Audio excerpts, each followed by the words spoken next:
On this episode of Still Loading, it's a holiday bonus.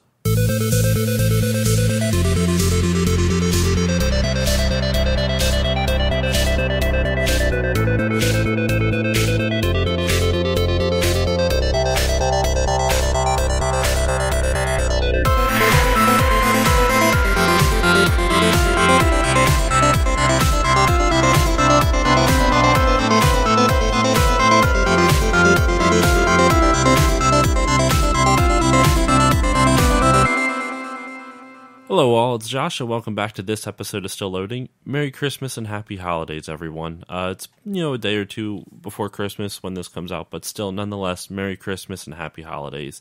Thank you all once again for listening. It really means a lot to me.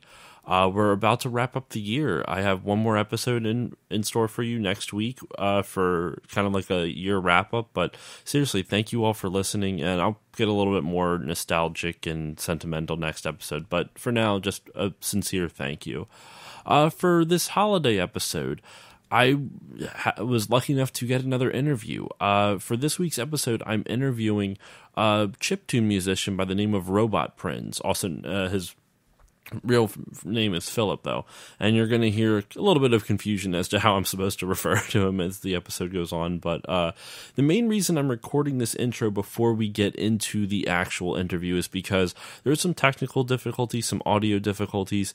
It's very easy to understand Philip, but it's a little hard to understand me, and that's mainly because of Skype. I'm still working and figuring out the kinks. I've been trying to use my nicer microphones with Skype, and it just does not work. But if I use my headset, which isn't quite as good quality, it works perfectly. So I've been getting mixed results because sometimes I'll record with my nice microphone on Skype and everything's fine. And then other times I'll record with a nice microphone and you get what you have here, which is kind of like a gravelly mess on my half. You can still understand me. It's still listenable, but just wanted to give you guys a heads up. I am aware of the issue. I'm trying to fix it, but Philip sounded great. So once again, if you're listening to this afterwards, Robotprins, sincerely thank you for doing this for me. It was a lot of fun getting to talk to you over the course of the interview. So yeah, with that said, let's dive right into it. And without further ado, here's my interview with Robotprins. Hello all, and welcome back to this episode of Still Loading. For this week's episode, I have a surprise for you. As I get older, I always find that, as with anyone, I should say, as they get older, their music tastes change. I started out listening to bands that most would consider awful, like Creed, and moved on to heavy metal and moved on to a bunch of different things. And lately in life, I've been finding myself enjoying chiptune music, and you guys should probably be able to tell that because every ending of all the post episode music for my podcasts for my episodes have been some version of chiptune music or chiptune remixes or dance remixes of chiptune music. And with that in mind, a new friend of mine, Robotprins. I have Philip, aka Philip. I don't know what you want me to call you exactly. I'm just going to call you Philip because I feel weird saying Robotprins over and over again. But he is a chiptune composer who lives in Japan but is Swedish, correct? That is correct. So Philip, say hi, or Phil. I'll just say Phil. That's what they call me. Some of my American friends in Japan. It's in Sweden. My nickname would be like Fille, but a lot of Americans call me Phil. Other than that, it's Philip. And then in Japanese, Philip would be like Filippo, and Robotprins. Here is the cool one. Robotprins in Japanese, the short version of it is Robopuri. And these days, some people call me Robopuri. So, are you familiar with YMCK? With who? Sorry, with what? It's a chiptune group in Japan called YMCK. No, I did see your fourth EP was by Cheap Beats, right? Ah, yeah, that's right. That's the only one that I'm even somewhat familiar All with, right, but I right, haven't right. listened to any of their catalog other than that Do album. you listen to chiptune artists in general, or is it like from games or? It started out in games and then it kind of progressed into, chiptune artists in general. And to be fair, and just to be completely honest, I don't get a chance to listen to a lot of variety of it. Like lately Okay, I've been okay. into your music and I've been into Uh-huh. Malmen. Oh, yeah, yeah, yeah. He's I also really, Swedish.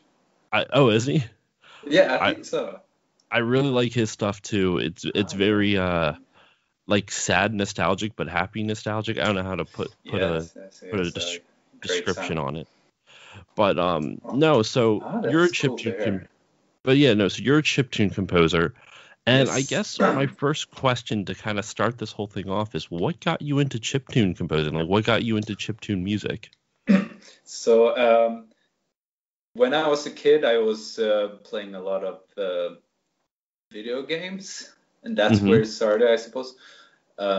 My older brother, he had a NES, and so my favorite game was Mega Man Mm-hmm. and Mega Man 3 to be specific.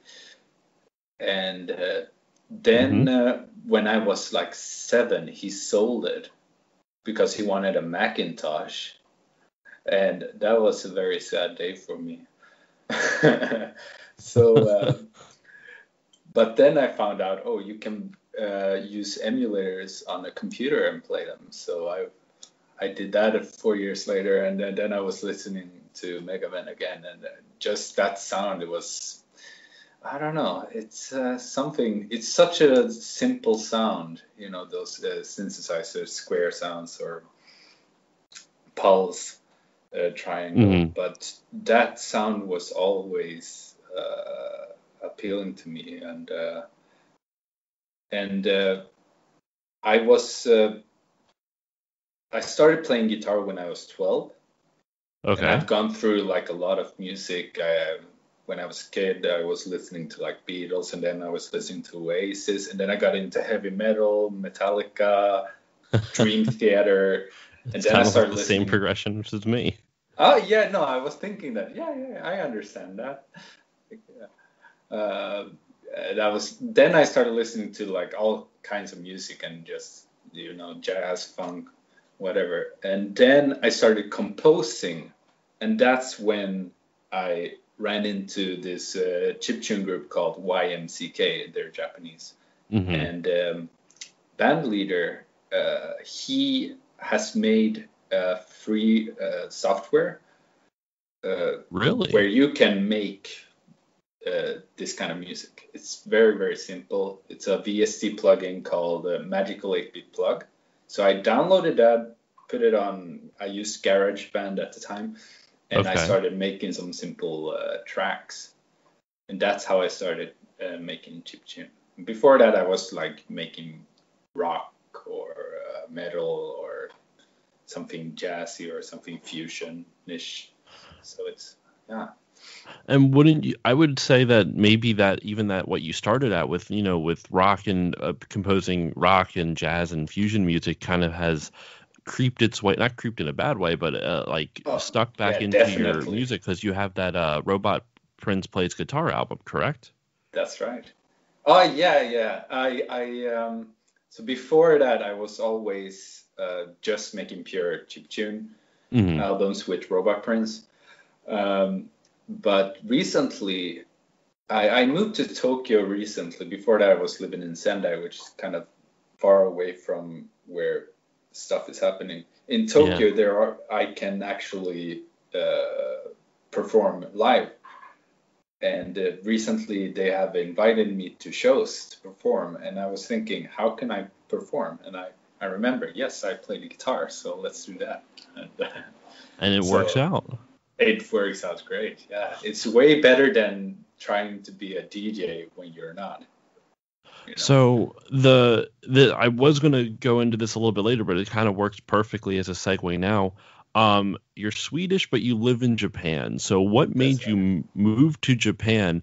And this last part's more of a comment than a question. I'm super jealous of how multilingual you are because I can only speak Oh, English, and I really wish I spoke more than one language. yeah. Well, I moved to Japan because I wanted to learn Japanese, Mm. and learning Japanese was not that easy. No, I To believe it. I took 4 semesters of it in college, and I barely remember any of it. Well, in Sweden, I was studying German from junior high school and high school, and 6 years, and I can like say thank you. I can't say anything because I wasn't interested really, but I just Hmm. had to take those classes. But then Japanese, I when I started studying Japanese, it was like a whole new world opened up for me, and I gotta learn this. This is so exciting. And then when I moved to Japan, and I was studying just Japanese for 2 years, and you know, watched a lot of anime and play video games and whatnot. So I had a lot of motivation to learn, not really to become anything, but it was more I wanted to learn the language. And also, if I'm gonna go to Japan, I wanted to do it when I could and not when I get older. And I have too many stuff going on, maybe I can't move to Japan. So I thought, okay, let's just do it. Now, did you go over for like, I guess you guys call it university, correct? It's not college, it would Yeah, be but no, university. it's college. Oh, it's the same thing? Yeah. Okay. No, it's not the same, but I went there just for college, so study Japanese 2 years Okay. at the college. Language school is what they call it. Yeah. So And I did then you that for liked two it so, years. okay. And after that, I studied music for 2 years at a college and started working after that. So I've been in Japan for 12 years. It's pretty, That's insane. yeah. Everyone says that, and they always ask me like, "How old are you?" So, Well, so I'm you 32 years old, you do and I not moved look to Japan when 32. I was 19. Yeah. Oh, thanks. Yeah. No, that's crazy though. That's really incredible because I don't know if I'd have the. So you wait. So if you're 30, you moved when you were 20, correct? Yeah, yeah, 19. I Yeah. don't think I would have. I'm such a slow mover with everything in my life. I don't know if I would have been able to have the Oh, guts to go up and yeah. move to do that. But that's incredible. So when did you learn English in Sweden or did you learn it when Yeah. you to Japan? No, no, it's in Sweden. What Swedish and English is similar, so it's not that hard to learn. And in Sweden, about half of the shows are in English with Swedish Oh, subtitles. So we watch, like when I was a kid, we were watching like Friends and all of that, and a lot of movies. So that's how we learn English because we study English in school, but I can't remember like studying that much or no. like trying to It just learn came English. a little bit more naturally. And you enjoy watching shows, right, on TV, Hmm. so it's not, it never feels like studying. But if you watch every day, I guess it becomes second nature for it's. But then again, when when I was in Sweden, I never talked English with anyone because Yeah, why would I speak in English with my Swedish friends? exactly. That wouldn't make any sense. Your English is Right. pretty good, by the way. Thank you. Um, no, and I apologize in advance if I say any dumb American, or uh, sorry, ignorant American things, because I don't know a lot about cultures oh, outside of that's here. cool. Yeah, So yeah. this is everything. If I ask any question, it's purely from an inquisitive Yeah. standpoint. That is, yeah, I understand, each country is different. And in Japan, man, they have zero clue about the outside world. So it's very interesting to hear it from different countries' perspective. What was the biggest difference? Like, was there any like culture shock moving from Sweden to Japan? Like, was there any big Yeah. changes? Uh, yes. There was people were not speaking Swedish. That was a big one for me. Yeah. Yeah. I'm sure there was like a million things. It's almost like now when I go back to Sweden, it's like, oh, this is what Sweden is like.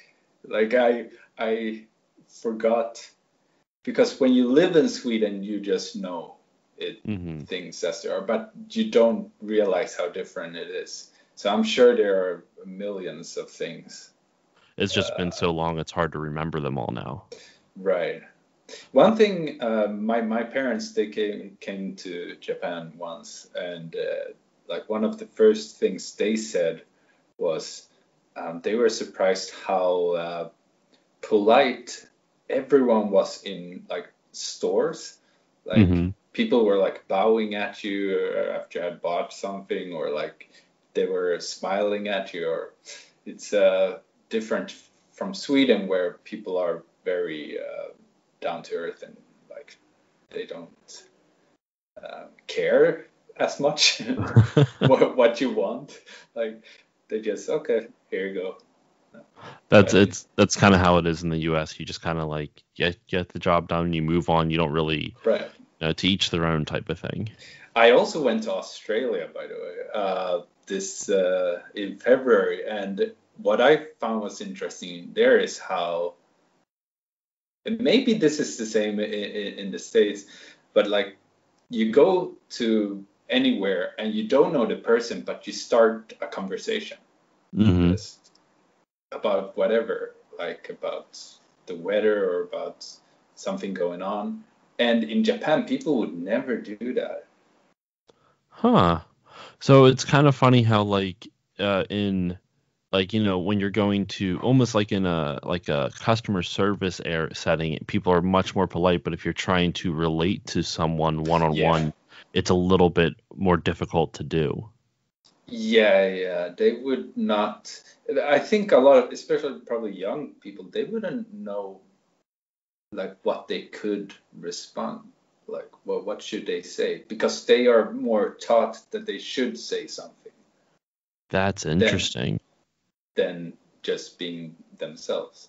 Yeah. That's so different. I mean, I would like a little bit of that Japanese mentality in the U.S., Mhm. but because sometimes my wife, she works in childcare and she's a teacher at a childcare center, and Yeah. it's always an interesting event. I mean, I would never, I can't really say any specific stories because I don't want her to get in trouble or anything like that. Right. But she's told me some interesting things.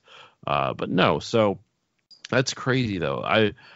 That was one of the like even more than the music. Like I'm always amazed when people are able to put themselves out of their comfort zone that far, and that just fascinated me when Oh. like when we first started corresponding and you were saying that you are Swedish but live in Japan. That literally blew my mind. uh, Yeah, yeah, yeah. I guess people I haven't like put it in that information. I have it on my website, but I suppose since they know I'm from Japan, they think that I'm Japanese. mhm. A lot of people would assume that, but yeah. So then let's kind of jump back to more towards the music now. So Yes. Uh, we already talked about what got you into chiptune composing. What are some of your musical influences? Like you said before that you liked like rock, jazz, fusion, and heavy metal. But is there like any specific bands, or is there any specific Yeah. genre that you model your compositions after? Yes. So as far as bands goes, the one band that really got me serious about music was Dream Theater. I'm not sure if Okay, you've heard it. I've heard of them. Uh, I've never listened. it's a progressive metal band from US, from Hmm. the New York area. And like the first time I heard them, well, the first time I heard it, I didn't really understand what they were doing. But when I started listening to their albums, it was like each time I heard something different, and I couldn't just understand it right away. So it was exciting to listen to it again, to discover things. And the music I had listened to before was a very clear, easy to understand structure of songs. But in Dream Theater songs, it's you never know what's going to happen. And then I thought, oh, you can actually make songs like that. You don't have to have like the chorus and the verse, chorus, verse, chorus. Yeah, yeah. But because for them it's like they have two different choruses, or they have all these things going on, and I just thought that was so cool. And yeah, as far as composing goes, that has inspired me a lot to be free to do whatever feels right for that track, to not being. But at the same time, I mean I'm very inspired by like Japanese pop or something like that, which is pretty straightforward. But it's if the song is that, then that is also fine. I don't need to make it complicated. Now, do you? I'm not a musician, but just an observation I've had about like Japanese, like especially J-pop music or Japanese pop music and chiptune. It always feels like the melody is very it's elevated more than almost anything else. Like American pop music does have that, but it generally like they focus. I don't know. It's not always the focus on, and that's why. And even go back to like video games. Video game music now is very almost like a movie score versus like old chiptunes and stuff like that.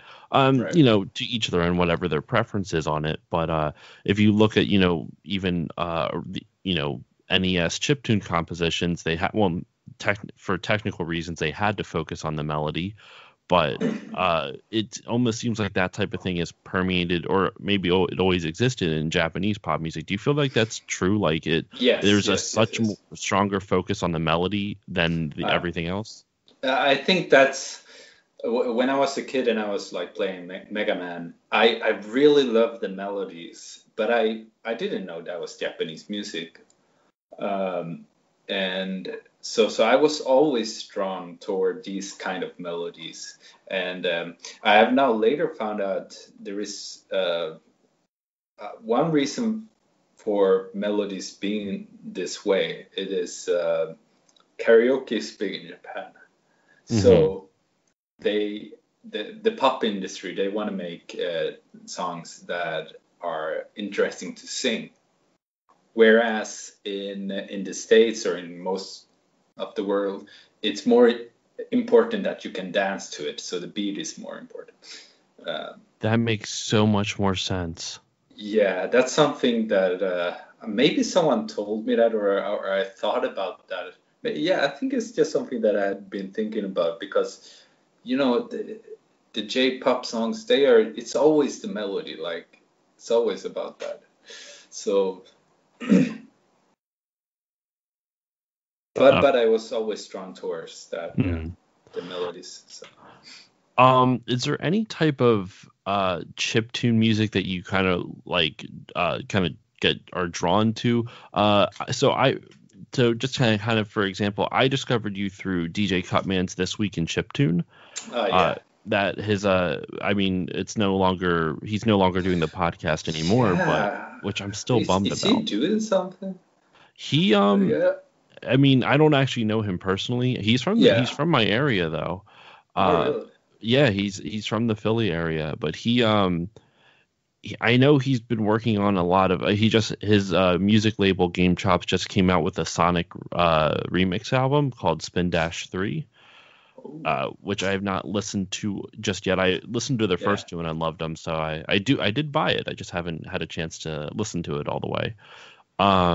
And so I don't know. He's just focusing on a lot more stuff, I guess, with his label and with his own music. But I don't know 100%. Yeah, But no, that was so a big thing. Yeah, did you get a lot of listeners from it? Oh, I suppose so. I don't know really, but I'm sure a lot of Americans listen to that, so maybe I got more attention from American listeners. Well, he specifically did an episode on kind of like happy chiptune music, something that was a little bit more poppy and peppy, and that's when I heard your Downside Up song from the Friend Force album. Yeah. And That's a track I did with a guy called Tony Lace. And so actually this is a question. I have a whole list of questions in front of me, but Yes. this is one I did not write down. How do you collaborate with someone for chiptune music? Because when you have someone who is like a rock musician and they collaborate with someone else, they either bring over their vocalist, their guitarist, and they play together, or they may like perform together. I guess do you take turns writing riffs or like sections of the song? Or there are different ways you can go about it, but so it actually varies from artist to artist. So Tony Lace, for example, I was listening to his tracks, and his tracks has always really nice beat, and so I wanted to. My music is more focused on the melodies, so my melody with his beat was the idea I had. So I made like the melody and the chord structure, and then he added beat to it, and then we took turns, sort of. But I'm mixing it up. It depends on the artist and what the artist wants to do too. Most of the times it's me presenting an idea to the guy, and then they add something to it, and maybe they add another section, and then we go from there. Okay. I made a track called Kunoichi PPP, which is also on the Friend Force, and I made it with Rimmed Craft. Okay. And this track was like I made the melody, and then he did an arrangement of the melody with a beat he added to it, and then I made an arrangement of his arrangement. So it's like that's how that track progressed, and that's basically the song. Like it's just we were arranging what we had arranged. So yeah. Okay, that's really interesting then, because that's the one thing that I was never quite sure about, because with either rock musicians or metal musicians or even rap artists or something like that, it's very clear how the collaboration occurred. But with chiptune music, since it's all digital music, I was always wondering like how was it just, I guess it would be the same though if you had just classical composers collaborating with each other, if like Bach and Mozart decided to collaborate, what would that? If they be crazy, but they would get together. I don't even know if they lived at the same time. Each their own organ. I'm just picturing them rocking out in a cathedral. Like this big organs. We had to like use like 5 horses to. Yeah. That's fun. How to trust me. So one of the other questions I really wanted to ask was, is there any do you run into any stigmas against chiptune music? When when other musicians find out you're a chiptune musician, is there any negativity around that? Only reason I ask is because I remember the only reason I ask because I remember in 2013 when Daft Punk won the Grammy for their Random Access Memories album. Granted, I know that's not chiptune, but it is electronic. There was actually a bunch of people, at least in my friend circle, oh, they're just pressing buttons. I'm like, that's not what it is. That's not anywhere all right, that's even if you can write a song, let's say they just are a songwriting genius. Do you really want to just you have to input all those I would assume manually or somehow, or I don't quite know how it works, but I feel like it's a lot more complicated than just what people assume it is. I think in Japan, when I show the music to someone, a lot of the times what they say is, "Oh, this is so nostalgic. This sounds like Super Mario." Like that is the general. If they don't really care that much, or like that it says, "Oh, that's interesting." Like they're not gonna listen to it again. Yeah. They're into some other music, and that's totally cool. In Sweden, I remember this guy. He plays the piano, and he said when I was talking about chiptune, or I was talking about some old game music, and he said, "Well, that's not real music." Oh, I would have like been Mega Man or something. I would have been so mad.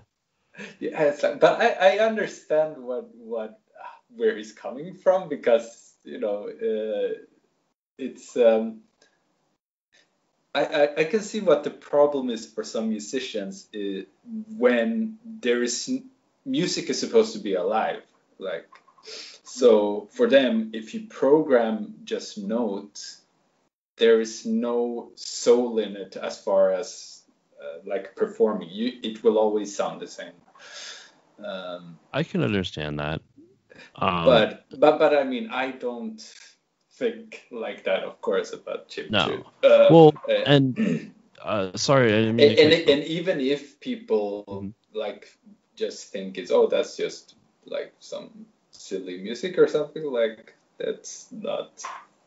It doesn't matter that much. I think that way, or I don't think that way now, but I used to think that way about certain genres of music. Like, this is not real music. I used to think that way about rap. I gotcha. Yeah, I don't anymore. Exactly, same here. It's like I can totally understand what is cool about it, or yeah. And maybe even now I want to try to make that kind of track. I used to make tracks so complicated, but recently I can understand more how a simple track can be beautiful, or it can be powerful in some way. And it's maybe I want to make a simple track. Yeah. And I've noticed with not just with your music, but generally chiptune musicians who I consider really good, I can hear the emotion in their music. Because I understand, like, in a live performance, it might be a little bit different. But I mean, even if it's like a rock band, if you listen to the same song on an album, it's going to be the same song. There's not going to be any change. With like and even with chiptune music, like if you're performing it live, technically you could just hit play on your track and just go from there, but you can also remix it live if you wanted to, or play like what you do, you play guitar over it. Yes. And there is I don't know, certain music, I think I first got into chiptune music with Anamanaguchi. Yes. I love their music. And they're pretty good, yeah. I can hear in certain tracks, I can hear the emotion. I don't know what emotion they're shooting for. Yeah, they're very good at that. Like, it sounds very alive. Like it's not like just programmed. It's like this people playing the music. It sounds like that. It's probably programmed. They do actually, when they perform live, they perform with guitars, bass, and drums. So I don't know what they like. I almost wonder if they have like some kind of distortion or thing through the guitar, so when they play a string, it makes it sound almost like very chiptuney, which I don't know if that's even possible. I know very little about the music scene. So. I think they just play the guitars, but I'm not sure. And then like the rest of it is programmed. But I have never seen them live, so. I've never seen them live in person. I've watched stuff on YouTube, so I live vicariously through YouTube. Yes. But no. So, what else? What else do I got on here? I literally have a list of like 15 questions. I wasn't sure how much if I was going to get through all of them or whatnot. It was more just kind of like whatever I could whatever, see where the conversation would take us, type of thing. Yeah. So I went into a bunch of stuff of that.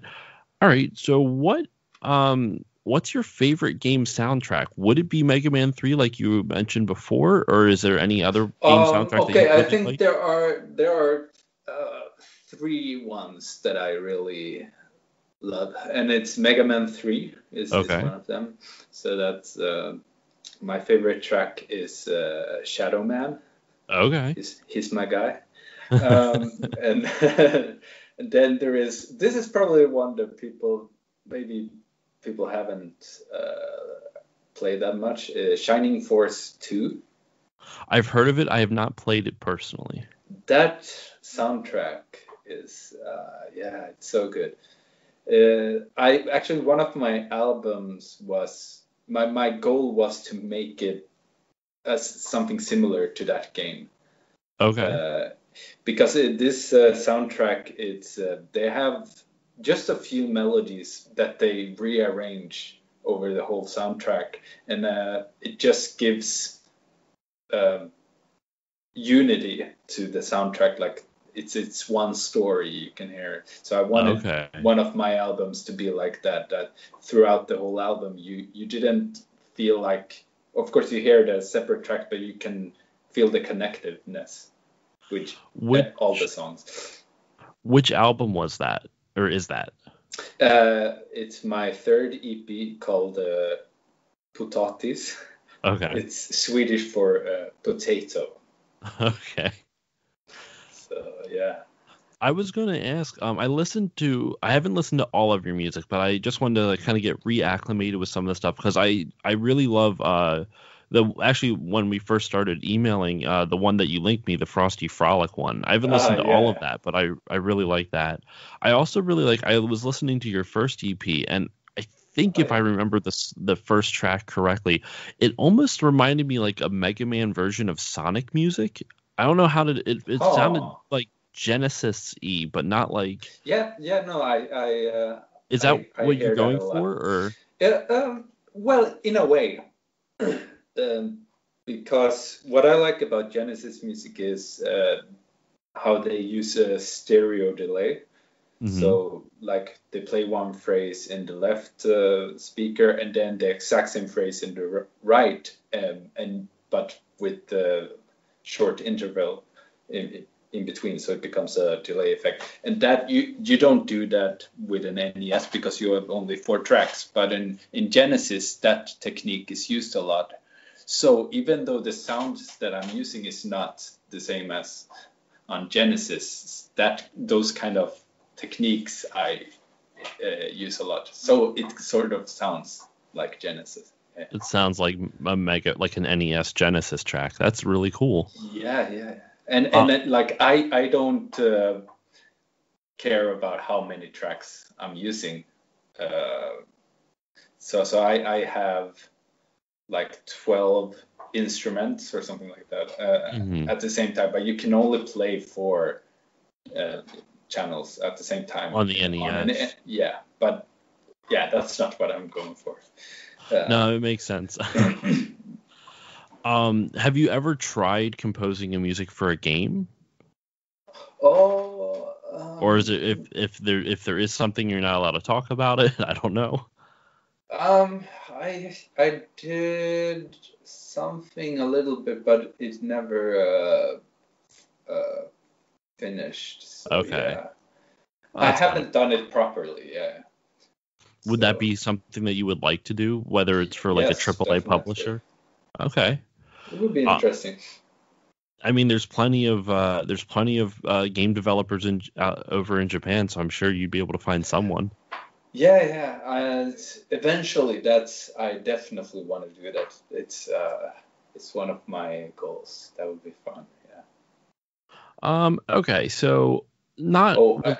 By the way, the third OST I really like is Final Fantasy VII. So just. That is one of my favorite soundtracks. Yeah.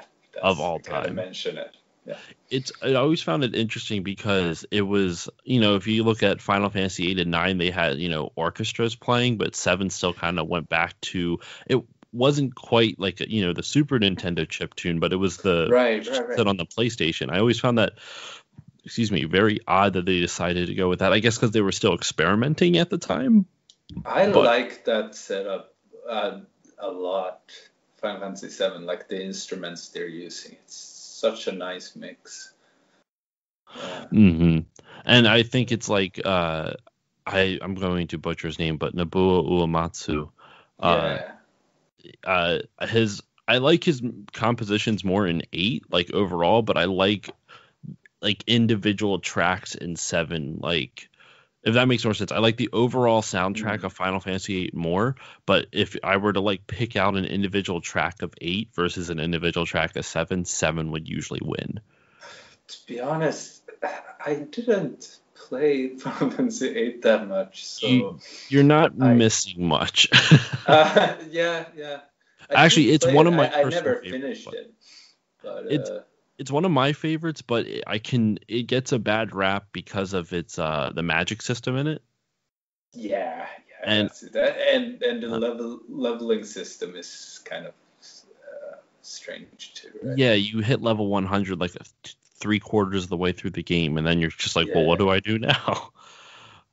But no, so to kind of shift gears a little bit, not music related, just something a little bit more like silly, I guess. Like, what's your favorite kinds of foods? Was there any like things that you miss having from Sweden versus in Japan? Oh, the other day I went to IKEA and I bought 1.5 kilos of meatballs. So it's like I'm stocking up for the holidays. But I have actually finished like half of it because I had a home party the other day, and that didn't last long. And Well, then you can always go back, right? yeah. So there you go. We go on. Yeah. But yeah, meatballs and smoked salmon, man, that was really good. Food. Other than that, I like most stuff. It's almost easier to say what you don't like, but Yeah. here's something. I don't know if you ever tried it. You can try it in the States, I think, so probably not. It's called a yakitori, and it's a Japanese chicken barbecue. I'm sure I could. There's a lot of like, oh my gosh, I can't think of the name now. The hibachi girls and stuff like that. But I don't know if that's just the American version of Japanese food, because our Chinese food is not really Chinese food. Yeah. So Chinese food is also not really Chinese food, apparently. So it's it makes sense. And now, is there any like? Oh, sorry. But it's Japanese barbecue. Yeah. It's chicken grilled chicken of different. What do you say? It's like chicken on a stick. Oh, on a kebab type of thing. Yeah, that kind of thing. Okay. And different kinds. And they have. They're small sticks, and you can order a lot of them, and you have drinks and whatnot. So that's something I enjoy a lot. And just because my memory is absolutely awful. When I'm in a conversation, I always have to repeat things 1,000 times. What is that called again? I'm literally writing it down. Oh yeah. No, I only said it once, and it's Japanese, so it's probably difficult to remember. It's called a yakitori. So it's I can maybe. I think I got it. Yakitori. Yes, that's it. I like I said before, I did take Japanese for 4 semesters, so Oh yeah, that's right. I have a little bit of a basis with their alphabet. The hardest thing for me is the kanji. Like, I will never for the life of me remember kanji. That's true. For me, I don't write kanjis from memory, so you're always looking at something and then you write it. Okay. But as far as reading, you have to remember some to be able to read. Well, I heard you need to know at least like 2000 to read a newspaper or something like that. I think if you know 2000, then you can read anything. Well, that's a little So maybe 1000 or something like that. Yeah, to read a newspaper. But yeah, I can't read everything in the newspaper because I will get stuck on some kanjis, and it's not the best system. Well, from what I remember, and this might hopefully the listeners find this interesting. I think it's interesting, but from what I remember, I know kanji isn't really an alphabet, but I'm just classifying it as one. But you have katakana or hiragana, katakana, and then kanji. And hiragana is Japanese words, katakana is anything foreign to Japan, and then kanji is basically Chinese. It's literally pictograph symbols. I'm pretty sure ripped directly from Chinese, just not used obviously with the same conjugations and stuff. It's mostly the same, and then in some cases there are small differences. Okay. But like a Japanese person could go to China and just look at the kanjis and get an idea what it means, because there is the meaning in the kanji. They don't know how to pronounce it, but they know that they can understand what it is because of the meaning in kanji. Yes. I always remembered when I took Japanese for those 4 semesters, the thing that always got me was, and I'd actually like to know this, is there really like thousands of different, not thousands, but a ton of different counting systems? So there's not just, ichi, ni, san. That's just generic, but there's also stuff for like a long flat object like a book or like paper, and then like a tall thin object like a book or something like that. Do they still use all of those counting systems depending on what you're counting? Yeah, they do. So you can so there is one you can use for anything, well, except like humans. So you have one for humans, like hitori, futari, sannin. Like that's people, and then you have for anything is hitotsu, futatsu, mitsu, like that.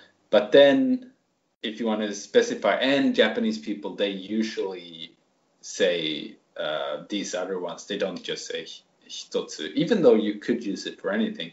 They say like one bottle of beer would be like biru ippon. So ippon is the counting word use. Okay, that's interesting. That was I think the toughest besides kanji.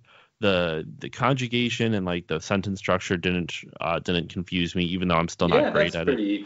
Easy. The way I described it in my head, the way I kind of had it make sense in my head, is it kind of sounded like Yoda almost, but not quite. Because the verb would always come at the end of the sentence, which I always found interesting.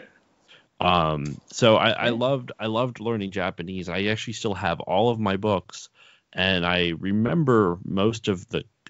What's weird is it's not weird. I remember most of the katakana, but I don't remember any of the hiragana. So because it's been like 5 years since I was in college. Huh. Well, I was I actually, if I'm on the spot, I can't remember some katakana, hiragana signs sometimes because I don't write it that often. I always write it on my phone or on the computer. So, like if I just need to write some name or something, and sometimes I forget. Yeah.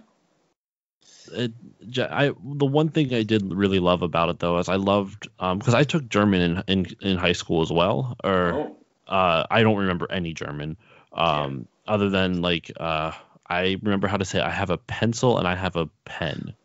That's about it. Very good. That's not going to help me in Germany though. But no. Funny thing, that's the one English phrase they learn in Japanese or in Japan. Yeah. What English phrase? In English, yeah. I have a pen. Oh, really?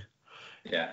Is that because they was No, there. wait. This is a pen. That's the This phrase. is a pen. Okay, Yeah, this is a that's pen. interesting. I have a pen. That's the song. Yeah, I Yeah. Taro, Yeah, the yeah. internet sensation. Oh man, he's No, so good. Oh yeah, sorry. is he really popular in Japan? Uh, these days, I have no idea. Okay. Uh, I'm always fascinated Actually, I don't know anything about him. I just know there was this song. with this song. Yeah. uh, what was I gonna say? The one thing I guess to kind of wrap up the language talk of it, but what I always really liked that fact that there's no genders on their nouns. Because when I took German, everything had a gender. A chair could be Yes. masculine, and a door could be feminine, and the TV could be neuter. And I hated that because I hated having to memorize, besides remembering how to conjugate them. Well, that's one of the good things with the English, is you don't have that at all. Yeah, It's like for verbs or for nouns, you have none of that, and it just makes it easier to learn. makes it so. I Basically. know. I know English also has its own drawbacks of how many The, the, homonyms and stuff like that we have. the thing with English that is confusing is the spelling. Like spelling Yeah. and pronunciation, they don't always match. It can be confusing for. I was teaching English actually to some Japanese students, and yeah, it's they think it's pronounced one way because it would make sense if you go by a certain rule or something. Mm. But yeah, it's you Now, have hmm? you have so many pronunciations for one way of spelling a word, so that is the most confusing thing with I English, I think. Yeah. I can understand that completely. From what my observations are, granted, I am a native English speaker, so Yeah. it's not quite as helpful as someone who had to teach themselves the language or were taught the language to what their observations would be. But I've noticed that a lot of the words, it's very context based. So depending on what's happening in the sentence determines how you read that word, even though even though it could be spelled the same. So, for example, like Oh yeah. lead and lead are spelled exactly the same way, but lead is, stuff you put in your pencil, or a lead Right. brick, or Led Zeppelin, but that's spelled differently. Um, Mm. uh, and then lead is spelled exactly the same way, but that's a verb, to lead someone. Right. But it's spelled exactly the same way. So it's very much based on the context of the sentence, and I guess its position. Because if lead is a noun and lead is a verb, it would be placed differently in the sentence.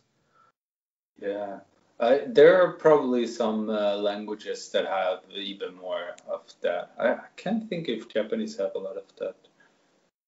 I Pronoun always because hmm? because you can always differentiate it with the kanji, but as far as just pronunciation goes, you don't always know what it means. You have to look at the context. Yeah. Mm. Now, which language are you? Do you speak more than those three languages? Or do you? Uh, no, no, no. No. That's it. I was thinking like, do I speak some? No. That is there It any? would be German, but no, I don't speak German. How far off is German from Swedish? Like, I know It's they're it's they're it's that you guys are. I don't even. Is Sweden next to Europe? I have no context of geography. I don't. so Sweden is in northern Europe, and Germany is below Sweden. So we have a sea dividing countries, but Okay. so Swedish is pretty similar to German, except the whole grammar. Okay. That you have to conjugate verbs Are there depending no? on. Do nouns not have genders in Swedish? We have two genders that are both how do you say neuter, Okay. neutral. Yeah. Hmm. So, but in German you have three, like the neutral one and the feminine and And masculine. masculine. But yeah, Swedish is also confusing in that sense. Oh my goodness, language is nuts to me. I'm fascinated. Sorry, I didn't mean to go on Oh such yeah, oh a yeah. tangent with it, but I'm It's I'm always fascinated by it, even though I can only speak English. the work I'm doing now as a full-time job is I'm an audio editor for a company where we make language content for our website. So like 34 different languages. So I get to listen to different languages every day. So language is very interesting to me. Well, that then I feel a little bit better going on that tangent because I've always been fascinated by language, and I literally talk to people at work all the time about the differences that between different languages that I know, and I only know very little. I can't speak any other language fluently other than English. So I know very little about all the others, but I still remember like a little bit of Japanese and whatnot. Right. Oh my gosh, there was another question I had that it was right in the same vein of that, and now I cannot remember of it for the life of me. But yeah, all right, I'll just have to move on. If it comes back to me, I'll awkwardly interrupt the episode, and we'll go from anytime is a good time to awkwardly interrupt. So I guess as kind of like a wrap up question, because we've been talking for almost an hour now, and man. Well, I have to go to work soon too. It's early in the morning for me. I meant like it's been an hour. I know, right? It's gone by fast. So the name Robotprins. Yes. Where did it come from? And two, I did actually read, at least on your first EP, the storyline behind like the story you have going on.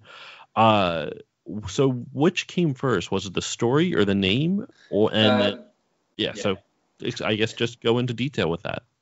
So the name came first, and my cousin, I talked it over with him. I was saying, okay, so I'm gonna make a chiptune album, but I need an artist name.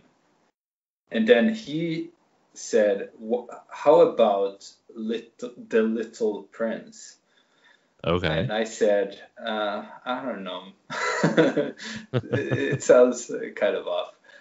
And the reason why he mentioned Prince is because in Japan, I had this experience when I was teaching English. Since I'm blonde and I'm blue-eyed and kind of tall, they sort of thought I looked like a prince, I suppose. Okay. So before one of the staff at this school I was teaching at introduced me to the class, she said, okay, now your teacher is going to be the prince that I've been telling you about. So my nickname behind the scenes was Prince, apparently. And okay, but so I just thought that was funny, so I mentioned that to my cousin. So that's how the Prince thing came about. But I said, well, the Little Prince, it just doesn't feel like me. But I wanted to have something to do with chiptune too. So then I think he or I said, Robotprins. Yeah, that would probably work. And then he wrote this story about Robotprins that's on the first EP. And also the other albums have stories of the Robotprins adventure.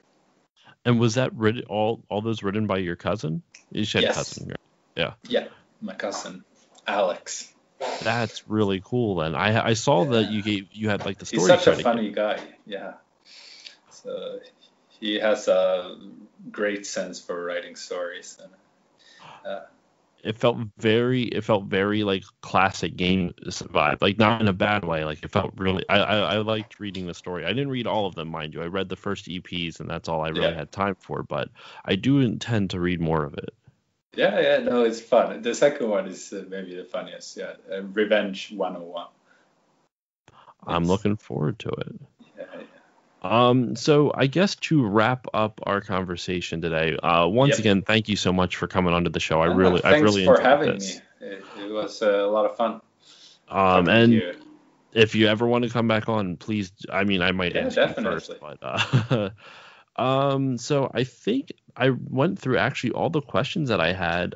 So I guess just to wrap up, do you have anything that you want to plug? I believe you have a new album coming Oh, out soon. oh yeah, I'll mention that. So next year in April, I am going to release my second collaboration album called Friend Force 2. Mm-hmm. So, and this one is gonna be, this is the one I'm most excited about anything I've done so far because so it's 8 other artists except me, and I'm making songs with each one of them, and I'm also making a theme song for the thing. And this is what I'm most excited about is we're Uh-huh. doing a music video, Yeah. and it's going to be so good. We have this Japanese animator who I is was about to making it, ask, is it and animated or not? I'm looking yes, forward to this. and it's so good. Like we have a demo on. Let's see. What can you, if you, it's up on YouTube, not on my channel though, but if you type Friend Force and Wabi Sabita, it should come up. Is it on your Twitter handle? Is it on your Twitter? Is there a link on your Twitter, I should Yeah, say? yes. And I could actually post it now after our conversation, so the listeners can check it out. Excellent. Oh, well, that would be in a few days. Yeah. But no, that's awesome though. And so it's 8 other collaborators besides yourself. Yes. So is there going to be a total of 8 tracks on it plus an intro track, or is it going to be longer than Yeah, that? yeah. I mean, that's So still a lot of nine music. tracks, That's nine that's tracks, crazy. and it's YMCK is the one. But I started making chiptune. A lot of reason is because I like YMCK, and now I'm making a song with them. So that's super exciting for me. It's But kind of there's yeah, the that's other awesome. people there are also, all of them are great, and I'm excited about all the songs. Yeah. How many are there like is it all like Japanese chiptune composers, or are you kind of going from all over the Half and place? half about it. Yeah, I think there's five Japanese and three from one from Sweden, one from Australia, and one from Argentina. That's amazing. I love how far chiptune music has spread. That's awesome. Yeah. Is this is more of like an off chance. I don't know if you can even answer it, but is Yujiko or Snail's House on that? No, oh No. man. That's the only Snail's other house. Japanese chiptune composer that I know. Yeah. Yeah. Oh, I didn't. Is Snail's house Japanese? Yeah, I'm Yujiko Snail's House. I'm there. If you go to, I guess he's a him. But if you go, It makes sense. Yeah. Oh man. Yeah. yeah, he's Japanese. I don't know where in Japan. I'm pretty sure on his Bandcamp page it says that it says Japan. So Yeah. Oh no, I've been listening a lot to Snail's House recently, actually. Yeah, that's really good. Really nice it songs. Yeah. it's almost like storybook chiptune. Like it sounds like I don't know how to describe it. Like it reminds me of like a fairy tale type of thing. I don't know if I'm really describing it well, but I don't know. That's what the vibe I get from it anyway. But Yeah. Just solid. It's I don't even know if you would call it chiptune. It is probably chiptune, but it's like this kind of future bass. A lot of it yeah, electronic, but it's yeah, very nice. but I all like right. listening to that. Yeah. So, what do you? So, besides, so you have your new album coming out in April, Friend Force Yeah. 2. Where can the people find you online? What's your social media excuse me, what are your social media handles? So Twitter at Robotprins, and yes, Robotprins is not spelled as you would spell robot and prince in English. It's one word, and instead of CE in the end, it's an S. So ROBOTPRINS. And if you search that on Facebook, Twitter, not on Instagram. Well, Facebook and Twitter, yeah. And I have Bandcamp. I have SoundCloud. What else is there? Yeah. You can find my music on Spotify. If you use Spotify, you can listen there. So everyone go check out Robotprins with an S, Prins, on all those places: Bandcamp, Spotify, SoundCloud. Give him a buy his music, follow him on. Hey, we forgot to swear. I just I heard you were almost doing it there. No. Excuse me. No. And as for my social media stuff, you can follow me on Facebook, Twitter, and Instagram at StillLoadingPod on all of them. I keep forgetting to plug my own website, but it's stillloadingpodcast.com. You can check the stuff out there. I still need to eventually blog on that. I don't know if I'm ever going to, but there's a blog there that I eventually will or will not. I don't know. I'll figure that out.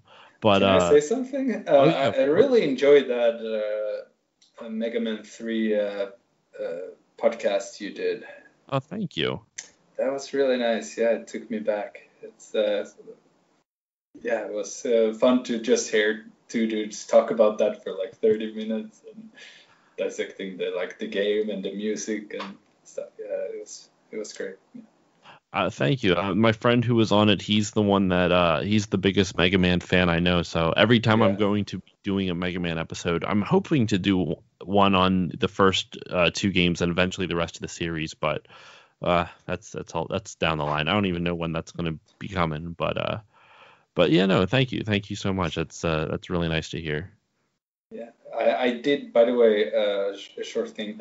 I did a Mega Man 3 medley. On a show once, playing the guitar to some of my favorite tracks from that OST. So, can you find that on YouTube anywhere? Or? Oh, do I have it on YouTube? Probably not. No, I don't have it anywhere. But oh man, yeah, I should have uploaded that. Yeah. Well, I'm sure someone might have posted it somewhere. You said it was at a live show, right? Yeah. I'm sure someone might. It's on Twitter somewhere. Some of it, but yeah, it's not going to be easy to find. Anyway, you might have sent me the tweet in an email. If I still have it, if I still have it, I will do my best. I will find it and post it on my Twitter when this episode drops. Awesome, yeah, that would be good. But, all right, so thank you all once again for listening. Just some quick shout outs. I normally give a ton at the end of the episode, but it's still early for me and I'm tired. So shout out to the network I joined, the Podbeard Network. You can catch out a lot of amazing podcasts and Twitch streamers and YouTubers on there. So just go to the website, podbeardnetwork.com. A couple quick shout outs to good friends of the show, the Apex and the Abyss, one of my favorite true crime podcasts. No Geeks Allowed, that's KNOW, No Geeks Allowed. Also Drinks with Larry, Christian and Damon's Amazing Nerd Show. I'm blanking. There's like one other that I just can't remember now. I apologize for all my friends who I missed, but it's early, so forgive me. So yeah, that should wrap everything up. So Philip, Robotprins, thank you once again for joining me. Thank you, Josh. It was a pleasure being on your podcast. And that should wrap it up. So I will see you all next time.